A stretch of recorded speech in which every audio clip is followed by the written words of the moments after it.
this was quarter 2 and week 5. And it's Monday. So number 1, 2x plus 8 minus 22x equals a negative 2. Draw your line. What's the first thing I should probably do? Combine the like terms. Like terms would be the 2x and the negative 22. The negative goes with it, so I have a negative and a positive, and it just becomes, well, I subtract it, right? And you take the sign of the bigger number, so what does it end up being? Negative 20x. So I have 8 minus a negative 20x, or just minus 20x, excuse me, equals a negative 2. Then I'm going to get rid of my 8. This is a positive, so I'm going to add the additive inverse, which is the negative 8, negative 8. These cancel each other out, so I'm left with a negative 10 and a negative 20x.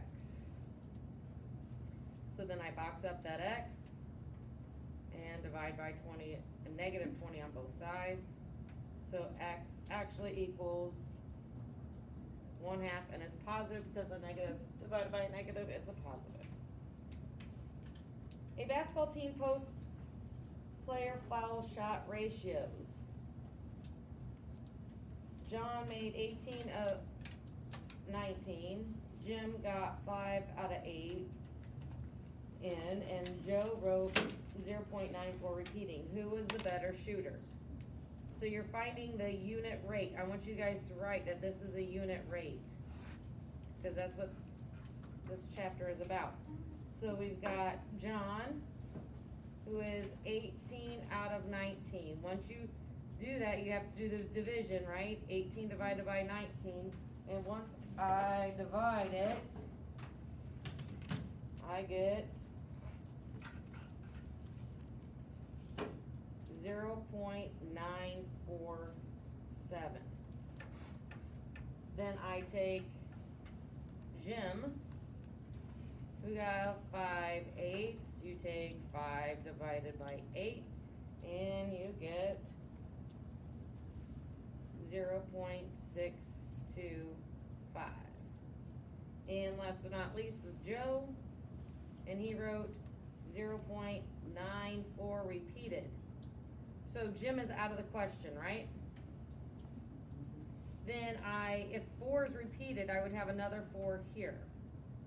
So then I'm comparing the same place values. The 9s are the same, the 4s are the same, but 7 is greater than 4. So John had the better average.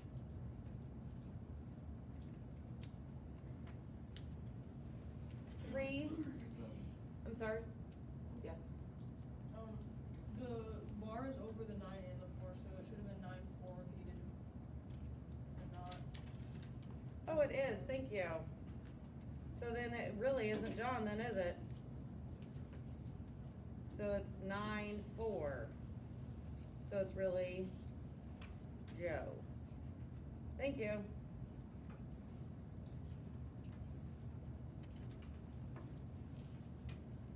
Because I'm comparing the 9 and the 7. All right, number 3. A negative 5 3/4 plus 3h is less than or equal to 9 1/4. Draw my line. Add 5 3/4 to both sides. These cancel each other out, so I'm left with 3h is less than or equal to 3/4 plus 1/4 is 4/4. 9 plus 5 is 14. So this is really 3h less than or equal to 15, because 4/4 is 1. Divide by 3 on both sides, so h is less than or equal to 5. 4, we just need to graph the inequality. X is greater than or equal to 11. So you have your line.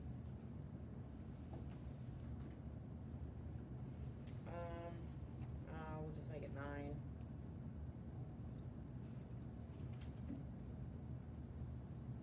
So if x is greater than or equal to I, fill in the circle at the 11 and arrow to the right.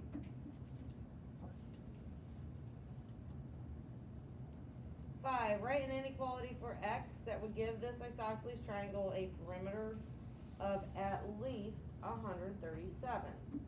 So perimeter of an isosceles triangle, you have to add up all the sides, correct? So perimeter equals side 1 plus side 2 plus side 3. So the perimeter, it said, well, let's just add the sides. So I have a 2x plus 7, and if it's isosceles, the other side is the same exact length, plus 4x plus 3, and this has to be greater than or equal to 137.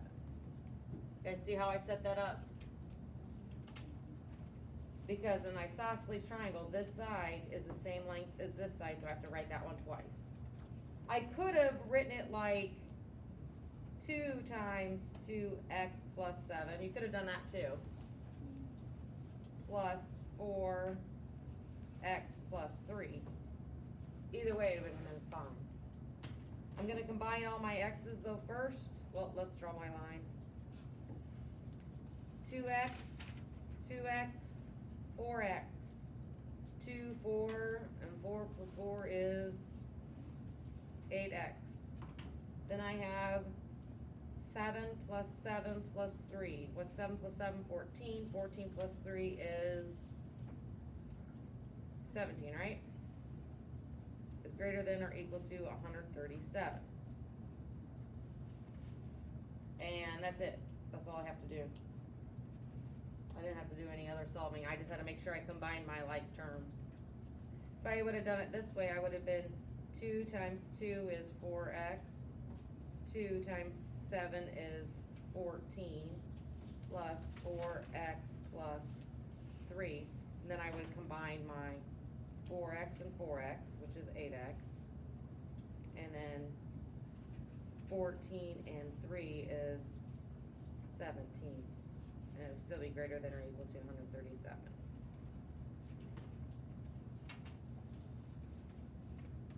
How much is the cost per ticket? This again is a unit rate. Well, you know what, I'm gonna move it up here. So I want you to make sure you always write cost per ticket. And it doesn't matter which one I choose to do. No, I'm just gonna pick $7.50. $7.50 over 5 tickets. So then I do the division and I get $1.50. Make sure you are showing it as a ratio because you are making it into a unit rate. 7. At a currency exchange, 3 US dollars can be exchanged for 5 Japanese yen. How many yen will you receive for $1? Okay, so what you're doing is you're setting up an equivalent ratio.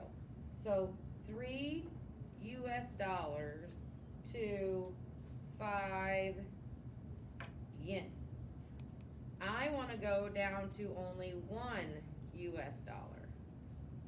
So, and then I can put in X here. How'd I get, now you can do this 2 ways. You can do it by cross multiplication, so then I have 5 equals 3x, because 5 times 1 is 5, divide by 3, divide by 3, and then 5 divided by 3 is 0.6, did I do that right? 625.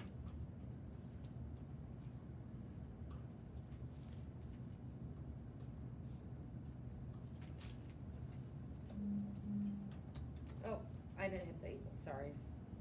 I'm like, that is not right for my division. It's 1.66 and 6 is repeated, so it's about 1.67.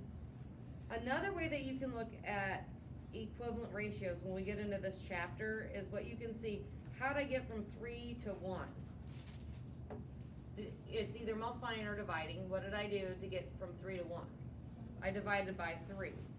So then I could take 5 divided by 3, and I'd still get this answer, right? Either way is fine. 8, as the same currency exchange as in the problem above, how many US dollars will you see for 1 Japanese yen? So this is where you have 3 US per 5 yen, but now I want 1 yen. So what's gonna be on the top? My letter, right? I don't know. I wanna figure that one out. So then I'm going to do this. So now I have 5x equals 3. So then I divide by 5, divide by 5, and 3 divided by 5 is 0.6.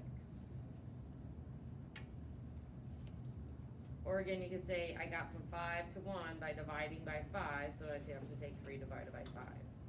The best kind of foolproof method is to make sure you have a variable and you do your cross multiplication.